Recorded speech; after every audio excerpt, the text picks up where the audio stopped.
Bonjour, bienvenue. Avant de commencer, abonnez-vous à notre chaîne et laissez un cœur en commentaire sous cette vidéo. Il était à peine 6 heures quand le téléphone a sonné, brisant le silence paisible de l'aube. Une voix grave, celle de l'avocat de famille, m'a annoncé le décès soudain d'Henri Beaumont. Mon cœur s'est figé, incapable de comprendre comment un homme si solide avait pu s'éteindre sans un adieu. Ce patriarche imposant, toujours vêtu de tweed, que rien ne semblait pouvoir ébranler, avait disparu dans son sommeil, comme une chandelle soufflée par le vent. Je me suis levée mécaniquement, enroulée dans ma robe de chambre, incapable de verser une larme. Tout en préparant un café que je n'ai pas bu, je sentais une pression sourde monter dans ma poitrine. Mon mari, Thomas, encore assoupi, n'a réagi que mollement en apprenant la nouvelle. Il a simplement soufflé il fallait bien que ça arrive, sans émotion réelle. Ce manque d'affection m'a troublée, mais je l'ai mis sur le compte du choc. En moi, une inquiétude sourde a commencé à naître, un pressentiment inexplicable que rien ne serait simple. Henri représentait l'ordre, la stabilité, et son départ semblait ouvrir la voie à quelque chose de plus sombre. J'ai contacté ma belle-mère, qui a raccroché rapidement, prétextant une migraine. Les premières heures se sont écoulées dans une brume étrange, comme si le monde avait changé d'axe. La journée s'annonçait longue, pleine d'incertitudes et de silence trop lourd. Ce n'était que le commencement, et je l'ignorais encore. L'église Saint-Augustin était remplie de visages connus, mais tous semblaient figés dans un silence respectueux et froid. Thomas ne m'a pas regardé une seule fois durant la cérémonie, son regard fuyant, tourné vers les vitraux ou le sol. Je me suis sentie invisible, comme si ma présence dérangeait, comme si un mur invisible s'était dressé entre nous. Sa mère, toujours perchée sur ses talons comme une reine de tragédie, ne m'a adressé qu'un hochement de tête glacial. Le prêtre parlait des vertus d'Henri, mais j'avais du mal à me concentrer tant les regards furtifs autour de moi devenaient pesants. Quelque chose clochait, je le sentais. J'étais là en tant qu'épouse de l'héritier, et pourtant, je me sentais étrangère. Après la messe, les condoléances ont été rapides, automatiques. Une cousine a murmuré à mon oreille, « Tiens bon, ma chérie », sans m'expliquer ce qu'elle entendait par là. Dans la voiture, Thomas a consulté son téléphone sans discontinuer, les sourcils froncés, les mâchoires serrées. Je lui ai demandé s'il allait bien, il a répondu sèchement que ce n'était pas le moment. Le malaise s'est installé définitivement.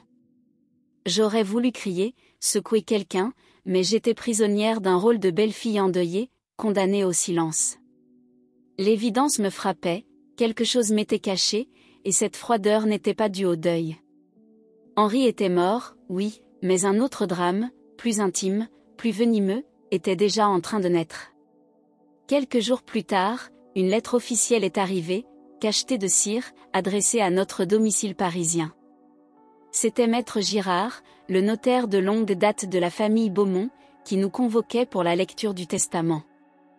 L'invitation était formelle, presque solennelle, fixant le rendez-vous 8 jours après les obsèques, dans son cabinet du boulevard Haussmann. Thomas a lu le courrier sans commentaire, le laissant sur la table avant de quitter la pièce avec son téléphone à la main. Mon esprit s'est mis à tourner à toute vitesse. Pourquoi ce délai? Pourquoi cette mise en scène? J'ai ressenti une tension monter en moi, un mélange de peur et d'anticipation. J'avais toujours pensé qu'Henri laisserait tout à Thomas, cela allait de soi. Mais une intuition me soufflait que cette lecture ne serait pas un simple acte administratif. Le silence de Thomas, ses absences de plus en plus fréquentes, ses murmures au téléphone, tout prenait un sens nouveau. Je me suis surprise à fouiller dans ses tiroirs, honteuse, cherchant une preuve, un indice, quelque chose qui me sauverait de cette angoisse sourde. Rien, à part des reçus, des dossiers, des cartes de visite griffonnées. Je me suis sentie idiote, paranoïaque peut-être, mais incapable d'ignorer ce malaise viscéral. Cette convocation résonnait en moi comme le début d'un procès dont j'étais à la fois spectatrice et accusée. Le 8e jour approchait comme une tempête. Les jours qui ont suivi l'annonce du testament ont été marqués par une atmosphère presque irrespirable à la maison.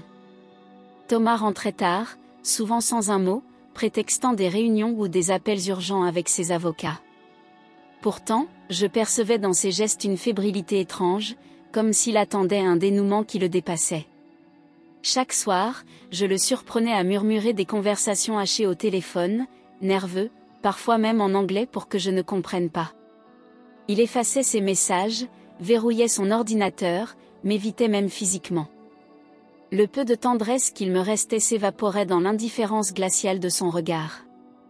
J'ai tenté de lui parler, de comprendre, mais il balbutiait que tout allait bien, avec un sourire qui sonnait faux. Un matin, alors qu'il sortait précipitamment, j'ai croisé son regard dans le miroir de l'entrée et j'ai vu une lueur que je n'avais jamais vue auparavant, la peur. Mon instinct me criait que cette lecture de testament n'était pas une simple formalité, mais un événement qui menaçait l'équilibre fragile de notre vie. Je devenais étrangère à mon propre foyer, rejetée de façon subtile, comme si une vérité m'échappait totalement. Je n'osais parler à personne, de peur de paraître folle, mais en silence, je construisais les pièces d'un puzzle sinistre. Et plus j'y pensais, plus je comprenais que Henri avait peut-être laissé derrière lui autre chose qu'un empire familial. Quelque chose d'enfoui. Quelque chose de honteux. Le compte à rebours était lancé, et mon cœur battait au rythme d'un pressentiment inéluctable. Le 8e jour, le ciel de Paris était bas, lourd, comme s'il anticipait le drame à venir. Nous sommes arrivés devant le cabinet de Maître Girard, et Thomas n'a même pas attendu que je sorte de la voiture pour entrer. Lorsque j'ai franchi la porte du bureau, j'ai cru suffoquer. Il était là, déjà assis, tenant la main d'une femme que je n'avais jamais vue. Une grande brune élégante, aux yeux froids, portant dans ses bras un bébé d'Ax en grave peine quelques mois. Ma gorge s'est nouée. Avant même que je ne pose la moindre question, Thomas s'est levé, sans émotion, et a prononcé d'une voix plate, « Je te présente Claire. Et voici Hugo, mon fils. » Mon monde s'est écroulé sous mes pieds. Tout ce que j'avais craint prenait forme dans cette image irréelle, mon mari, une autre femme, un enfant né dans le mensonge. Je me suis figée, incapable de parler, alors que tous les regards se tournaient vers moi, cherchant une réaction. Je me suis sentie nue, trahie, réduite à une figurante dans ma propre vie. Claire me fixait, sans honte, avec ce sourire discret qu'ont celles qui pensent avoir gagné. Et Thomas, impassible, m'a ignoré comme si nos années de mariage n'avaient jamais existé. C'était une humiliation totale, brutale, publique. Mais je n'allais pas m'effondrer. Pas encore. Le silence qui a suivi cette annonce était si lourd qu'on entendait le tic-tac de l'horloge murale. Personne n'osait bouger, pas même Maître Girard, figé dans sa chaise de cuir. Puis, comme s'il savourait son triomphe, Thomas s'est retourné vers l'assemblée et a lancé d'un ton moqueur, « Voilà, les choses sont dites. J'assume. » Je me suis levée, incapable de rester assise face à tant de mépris, mais mes jambes tremblaient. Je n'étais plus seulement trahie, j'étais ridiculisée devant tous les héritiers, les collaborateurs, les amis de la famille. Mon regard s'est planté dans celui de Thomas, suppliant une explication, une once d'humanité. Il n'y avait rien. Il s'est contenté d'ajouter, comme une gifle, « Marie a eu ce qu'elle mérite, des cornes. » Un éclat de rire étouffé a traversé la salle, probablement un cousin stupide, et mes yeux se sont remplis de larmes que je me suis interdite de laisser couler. L'humiliation était complète, absolue, gravée dans chaque regard qui se détournait par gêne. Claire, toujours assise, caressait la joue du bébé avec une tendresse provocante. Je voulais hurler, briser quelque chose, quitter la pièce en claquant la porte, mais je suis restée droite, les poings serrés, mon honneur comme seule armure. Dans ce chaos émotionnel, une étrange certitude m'a traversée, Henri savait. Il savait ce que son fils m'avait fait, et s'il avait convoqué tous ses témoins pour la lecture, ce n'était pas un hasard. Le coup était rude, mais la partie n'était pas terminée.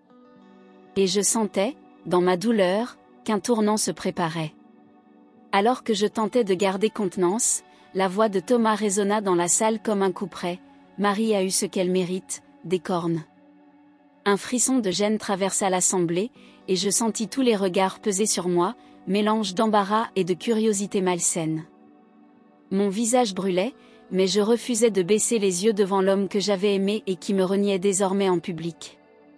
Maître Girard tenta maladroitement de recentrer l'attention sur la lecture, mais l'atmosphère était devenue électrique. Claire, toujours assise, berçait le bébé avec un air presque satisfait, comme si cette scène avait été orchestrée. Thomas croisa les bras, sûr de lui, savourant sa mise en scène cruelle comme un acteur triomphant de son dernier acte. J'avais envie de disparaître, mais quelque chose en moi résistait, la rage silencieuse d'une femme trahie qui n'a pas encore dit son dernier mot. Je me suis rassise, le dos droit, refusant de leur donner la victoire de me voir pleurer. J'ai croisé les jambes avec lenteur, planté mon regard droit dans celui de Claire, puis détourné les yeux avec un mépris glacial. Le notaire, visiblement mal à l'aise, tout sauta pour reprendre le fil de la séance. Je savais que l'humiliation avait été soigneusement préparée, que Thomas voulait m'effacer pour mieux imposer sa nouvelle vie. Mais Henri, lui, savait lire dans les âmes, et je misais sur sa clairvoyance au-delà de la mort. Mes mains tremblaient légèrement, mais mon esprit, lui, devenait tranchant comme une lame. J'étais prête à encaisser le reste, car je pressentais que quelque chose d'inattendu allait surgir. Et dans cette tempête, je n'étais plus victime, mais une femme sur le point de découvrir sa propre puissance. Maître Girard reprit la parole avec le calme cérémonieux des hommes de loi habitués aux drames familiaux. Il rappela, à voix claire, que selon le Code civil, la réserve héréditaire de l'unique héritier, Thomas, s'élevait à 50% du patrimoine. Cette moitié, dite réservée, lui revenait de plein droit, indépendamment de la volonté du défunt. L'autre moitié, la quotité disponible, pouvait être attribuée librement, à qui Henri souhaitait.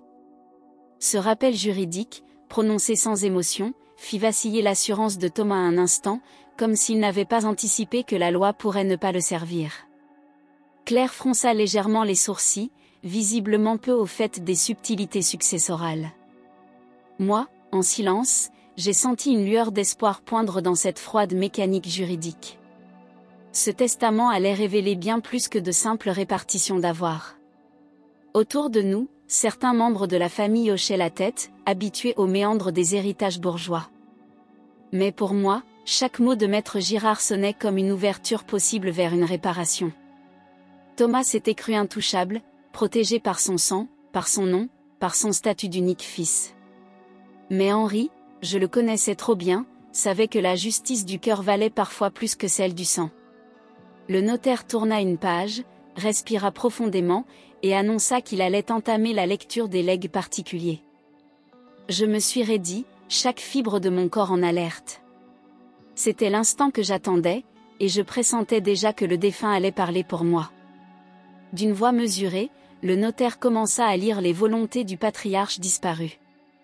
Les premiers legs défilèrent, sans surprise, quelques toiles à un cousin amateur d'art, une voiture ancienne à un neveu collectionneur, et une bague de fiançailles à la belle-mère d'Henri. Les sourires étaient convenus, les hochements de tête polis, mais tout le monde attendait la clause principale, celle qui concernait la répartition du capital et des parts de l'entreprise familiale. Thomas tapotait nerveusement la table, Claire chuchotait quelque chose à l'oreille de sa nourrice, et moi, je me cramponnais aux accoudoirs de mon fauteuil. Puis, dans un silence absolu, Maître Girard lut la phrase que personne n'aurait pu prévoir: « Je lègue la totalité de la quotité disponible à ma belle-fille, Marie Delcourt-Beaumont, en reconnaissance de sa loyauté et de ses services rendus à la famille. » Un souffle traversa la pièce, comme si le temps s'était suspendu. Je suis resté figé, incapable de réaliser que ce que je venais d'entendre était réel. Thomas se redressa brusquement, livide, alors que Claire écarquilla les yeux avec une stupeur indignée. Mon cœur battait à tout rompre, partagé entre le choc, l'émotion et une étrange forme de justice. Je ne pouvais ni sourire, ni pleurer, tant le geste d'Henri me bouleversait. En une phrase, il venait de reconnaître mon dévouement, de me réhabiliter, de me défendre au-delà de la mort. Ce moment, je ne l'oublierai jamais. C'était la première pierre de ma renaissance. Maître Girard, imperturbable, relut lentement les mots choisis par Henri, comme s'il voulait graver la décision dans la pierre: « Je lègue la quotité disponible à ma belle-fille Marie, pour service rendu et loyauté. » Les murmures se sont élevés autour de moi, certains feutrés, d'autres incrédules, et le silence de Thomas résonnait plus fort qu'un cri. Ce legs inattendu me donnait, en un instant, un pouvoir que je n'avais jamais demandé mais que je n'allais pas refuser. Je me suis redressée, le dos droit, les yeux humides, sentant une force nouvelle naître en moi. Henri, dans sa sagesse posthume, venait de poser un acte d'amour silencieux, un geste qui m'arrachait à l'humiliation. Thomas m'a lancé un regard foudroyant, incapable de masquer sa fureur. Claire, elle, serrait contre elle le bébé comme un trophée devenu soudain inutile. Je ne savais pas encore ce que cette moitié du patrimoine représentait exactement, mais je savais que c'était plus qu'une somme, plus qu'un droit, c'était une reconnaissance. Une réhabilitation éclatante après des années de dévouement effacé. La salle semblait chavirer, comme si la gravité elle-même avait changé de centre. Je ne regardais plus Thomas, je ne le reconnaissais plus, et je ne voulais plus rien attendre de lui. Tout ce qui comptait désormais, c'était cette confiance posthume que Henri m'avait accordée. Il avait vu, il avait compris, et il avait agi en conséquence, loin des apparences et des convenances. Ce jour-là, dans ce cabinet parisien, ma dignité a été rendue par un mort. Lorsque les dernières syllabes du testament se sont éteintes, un silence pesant a envahi la pièce, plus froid que la pierre des murs. Personne n'osait parler, comme si le souffle même avait été suspendu par la portée des mots d'Henri. Thomas, le visage pâle, fixait le sol comme s'il cherchait une faille où disparaître. Claire, qui tenait encore l'enfant sur ses genoux, évitait soigneusement mon regard, comme si soudain elle prenait conscience de la honte qui l'entourait. Même les cousins les plus bavards restaient figés, sidérés par cette redistribution inattendue du pouvoir. Maître Girard referma doucement le dossier, ses gestes lents amplifiant la tension. Je sentais mon cœur battre dans mes tempes, fort, déterminé, vivant. Je ne souriais pas, je ne pleurais pas non plus. J'étais au-delà des émotions immédiates, portée par une clarté étrange, comme si tout ce que j'avais enduré trouvait enfin une justification.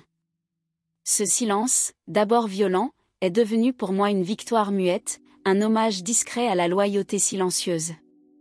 Thomas bouillonnait intérieurement, je le sentais dans chacun de ses gestes crispés, mais il ne trouvait plus les mots, lui qui d'ordinaire maîtrisait si bien les apparences.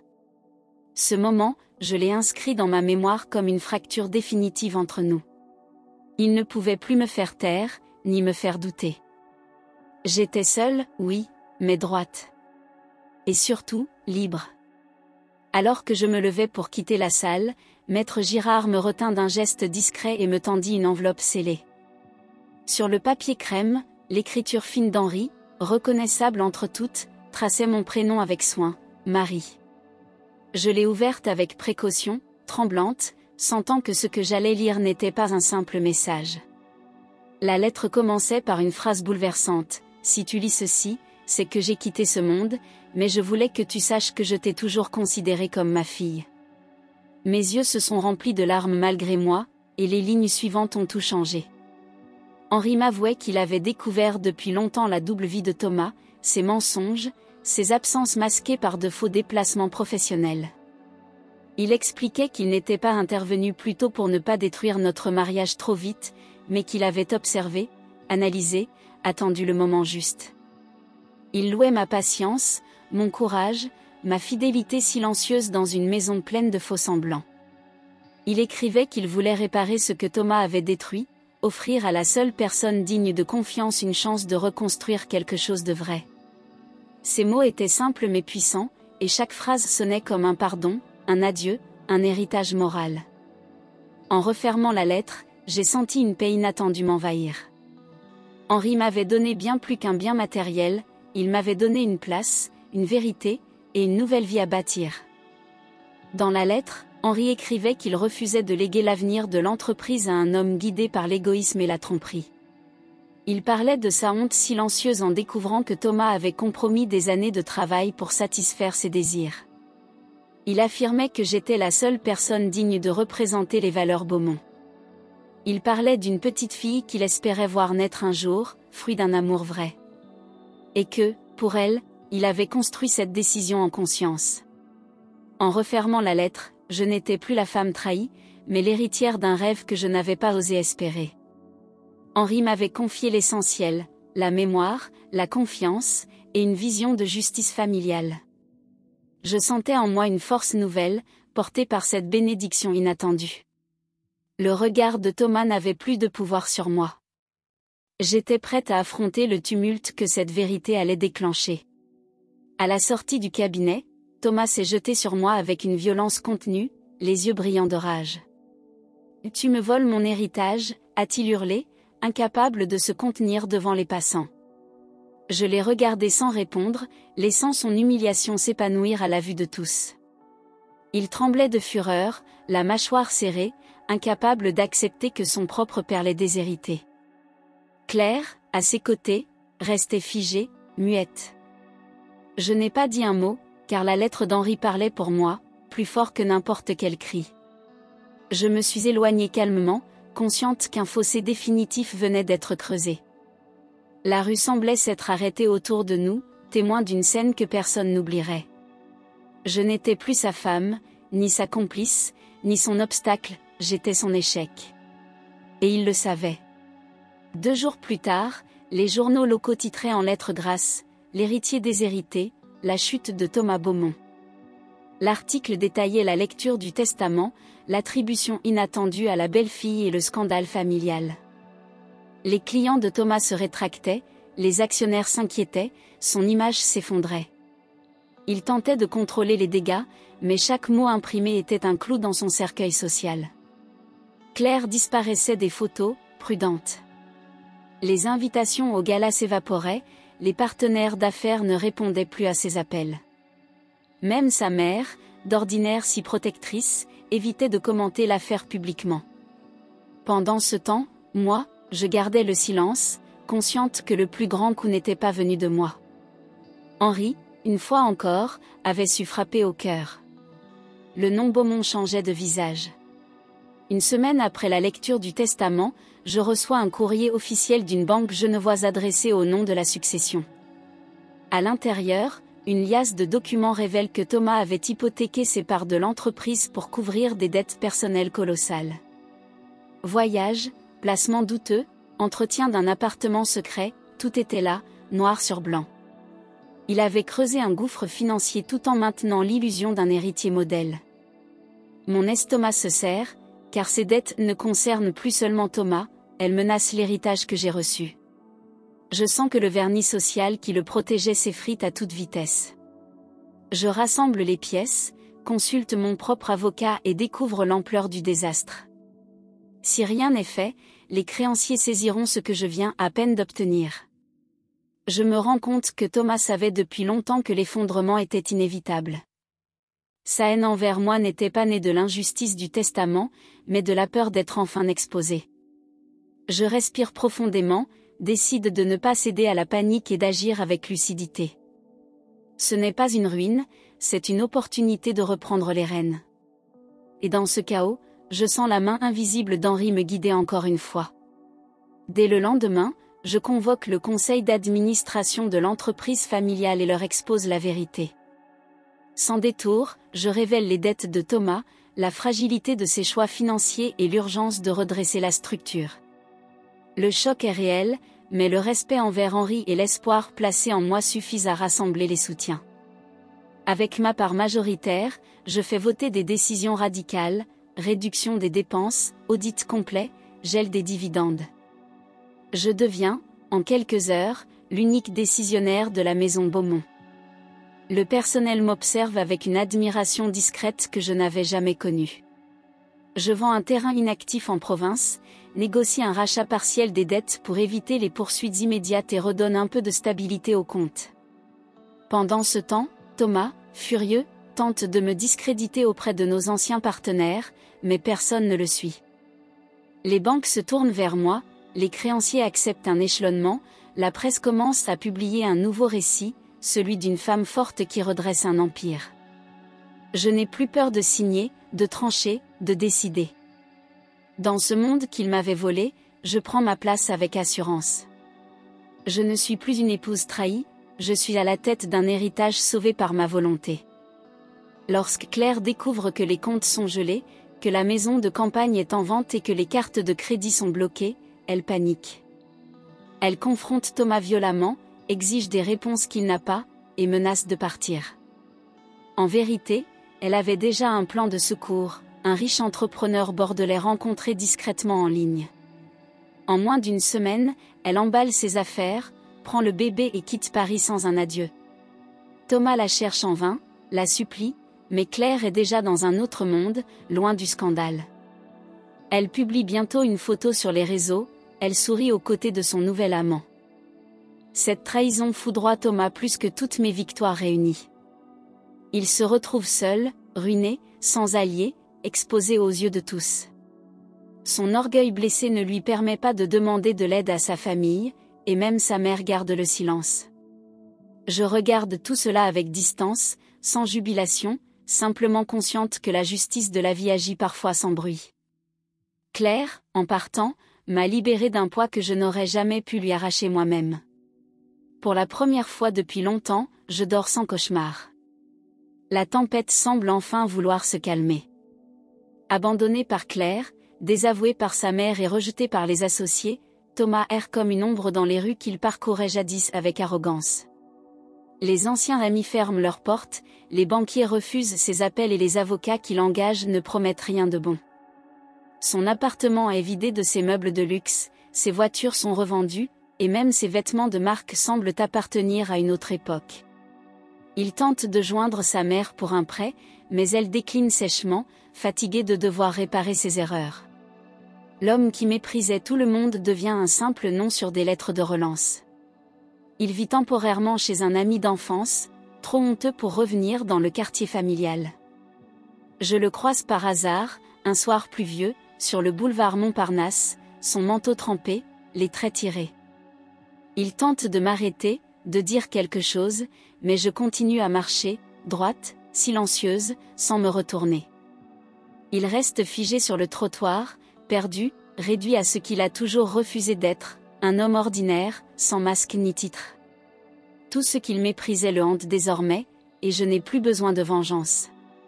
Le destin se charge de lui apprendre ce que l'orgueil refuse d'entendre. Ce jour-là, j'ai su que je ne craindrais plus jamais ni ses mots, ni ses silences.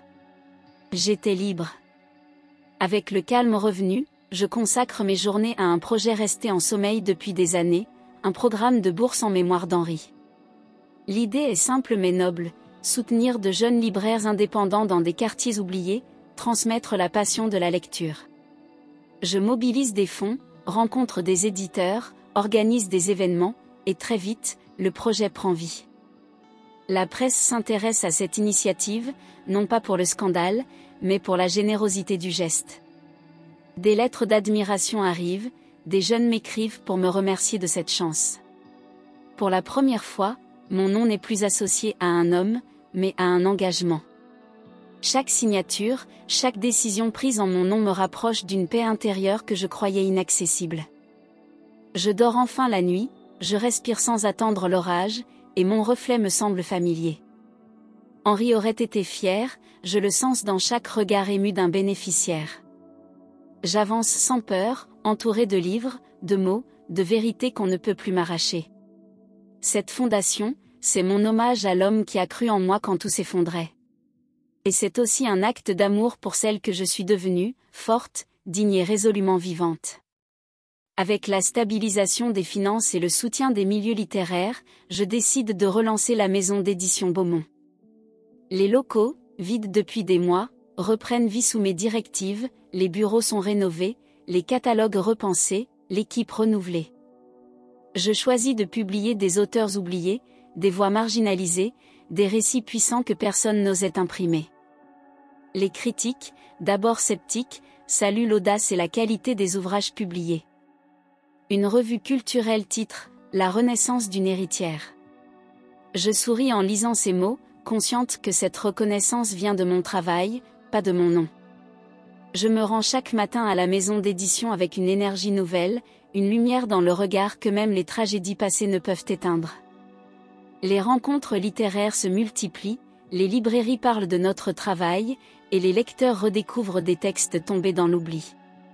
Ce n'est plus une entreprise familiale, c'est ma maison, mon royaume, ma revanche élégante sur le passé. Je ne cherche plus à prouver ma valeur à quiconque, je vis selon mes propres choix. Et dans chaque livre imprimé, je laisse une trace de cette femme que l'injustice n'a pas brisée, mais révélée. Je suis prête à tout, sauf à reculer. Après plusieurs mois d'attente, le tribunal homologue officiellement la succession d'Henri, validant chaque clause du testament sans contestation possible. Thomas, qui avait tenté de bloquer la procédure par des recours futiles, assiste à la séance sans avocat, vidé, éteint. La décision est claire, il conserve uniquement sa réserve légale, grevée de lourdes hypothèques. Les créanciers prennent aussitôt possession de ses parts, transformant son héritage en poussière juridique. Je ressors du tribunal avec le cœur battant, non pas de triomphe, mais de soulagement pur. La justice a tranché là où l'amour avait échoué. Je ne cherche ni vengeance ni spectacle, mais cette victoire symbolise un tournant irréversible. Ce que Thomas m'avait volé en dignité, il le perd désormais en pouvoir, en statut, en illusion. Je ressens une forme de compassion détachée, presque douce, face à sa ruine programmée. Moi, je n'ai plus besoin de fuir ni de me justifier. Le monde voit enfin ce que j'ai toujours su, ma loyauté n'était pas faiblesse, mais force. Et ce jour-là, dans le silence du palais de justice, Henri me souriait à travers la loi. Quelques semaines plus tard, des huissiers saisissent la voiture de luxe que Thomas avait offerte à Claire, la seule chose de valeur qui lui restait. Ils tentent de négocier, de supplier, mais le ton glacial des agents ne laisse aucune place à l'arrangement. En quelques heures, il perd son dernier symbole de prestige, abandonné dans la rue avec un sac de sport en main. Il loge désormais chez un vieil ami de fac, dormant sur un canapé défoncé, sans avenir clair. Sa réputation est ruinée, son nom ne suscite plus que malaise et murmures dans les cercles qu'il fréquentait. Le monde qu'il adulait hier le regarde aujourd'hui avec pitié. Il erre dans Paris comme un fantôme, incapable de retrouver sa place dans un monde qu'il a trahi par orgueil. Même sa mère ne veut plus lui parler, lassée de ses mensonges, fatiguée de couvrir ses erreurs. Il tente de trouver du travail, mais personne ne veut s'associer à un nom entaché de scandale. Il est devenu un avertissement vivant, un exemple de chute inévitable pour ceux qui méprisent tout sauf eux-mêmes. Je n'éprouve plus de colère, juste une distance tranquille. Il est seul face aux ruines qu'il a construites. Et moi, je regarde tout cela de ma fenêtre, en paix. Une nuit d'hiver, alors que la pluie battait les vitres et que le silence régnait dans mon appartement, quelqu'un frappa à ma porte. J'ouvris, sans savoir pourquoi, et me retrouvai face à Thomas, trempé, les yeux gonflés, tenant un sac de plastique à la main. Il balbutia quelques mots, puis tomba à genoux, suppliant que je lui prête de quoi recommencer, une dernière fois. Il pleurait, sincèrement peut-être, mais je ne pouvais plus me laisser atteindre. J'écoutais sans interrompre, absorbant chaque mot, chaque soupir, chaque lamentation. Et quand il eut fini, je le regardai droit dans les yeux. Je lui dis calmement que ce qu'il cherchait, je ne l'avais plus à lui offrir, ni argent, ni pardon, ni espoir. Je lui souhaitais de trouver sa voie, ailleurs, seul, comme il avait toujours choisi de l'être malgré moi. Puis je refermai la porte, doucement, sans fracas, comme on referme un chapitre trop longtemps ouvert. Mon cœur ne battait ni plus vite ni plus fort. Il n'y avait plus de haine, seulement une certitude, je n'étais plus sa victime, ni sa solution. J'étais libre, enfin et pleinement. Quelques mois après notre dernière rencontre, la presse People publie en une photo inattendue, Claire sourit en robe blanche lors d'un mariage civil discret à Bordeaux. À son bras, un industriel célèbre du secteur viticole, réputé pour sa fortune et son influence. Le cliché est glacé, mais élégant, et le bébé dans la poussette porte désormais le nom de son nouveau père.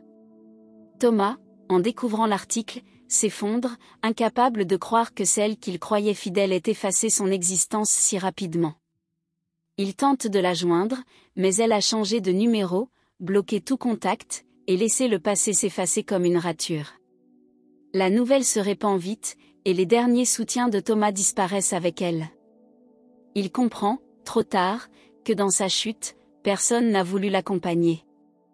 Moi, en lisant l'article, je ressens une étrange neutralité, ni joie ni tristesse, seulement le constat d'un chapitre définitivement clos. Cette histoire n'aura pas de retour, pas de réconciliation, pas de miracle final. Claire n'a pas gagné, elle a fui, Thomas n'a pas perdu, il s'est sabordé. Et moi, je suis ailleurs, loin, dans une autre vie, où leur drame ne m'atteint plus. Le passé, désormais, est un livre rangé sur une étagère. Il ne me parle plus, il m'inspire seulement à ne jamais cesser d'avancer. Et ce jour-là, j'ai compris que la plus grande victoire est celle de la paix. Chaque matin, je monte les marches de mon nouveau bureau avec une conscience calme et lumineuse de ce que j'ai traversé. La maison d'édition est florissante, mes projets personnels se multiplient, et je me sens enfin légitime dans mes choix. J'ai cessé de chercher des réponses dans les regards des autres, j'écoute seulement ma propre voix. Les femmes de l'équipe disent que mon parcours les inspire, et je souris sans fausse modestie, car je le ressens aussi. J'ai bâti quelque chose de solide, fondé non sur la vengeance, mais sur la reconstruction. Tout ce que j'ai, je ne le dois plus à personne, sauf à moi.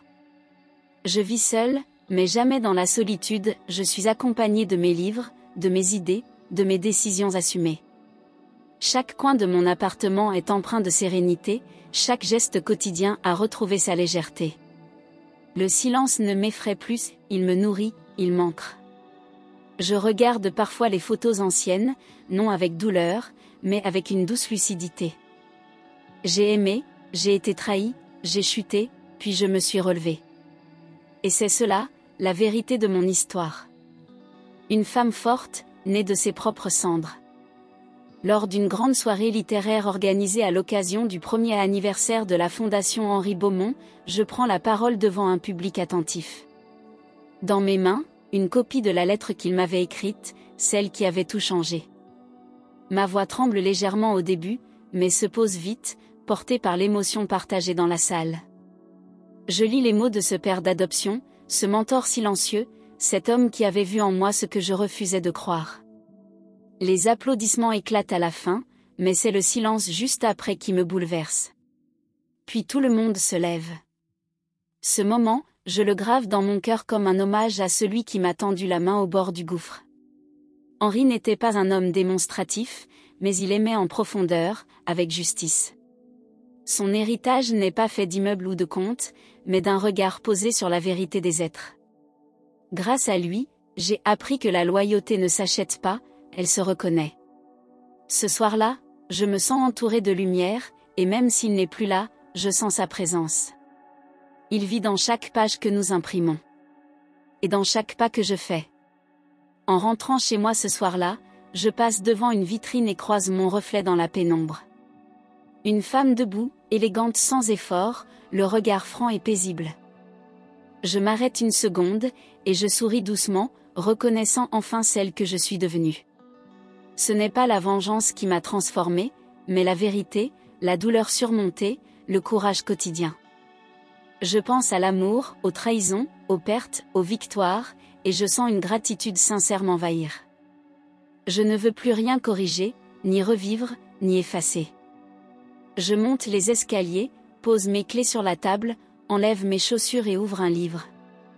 Le calme de la nuit me berce, et je me dis que je n'ai plus peur de demain. Car aujourd'hui, je suis en paix avec ce que j'ai été, ce que j'ai aimé, ce que j'ai perdu. Et surtout avec ce que je suis devenue. Une femme libre, forte, digne. Une survivante du cœur. Une héroïne que la vie elle-même a forgée.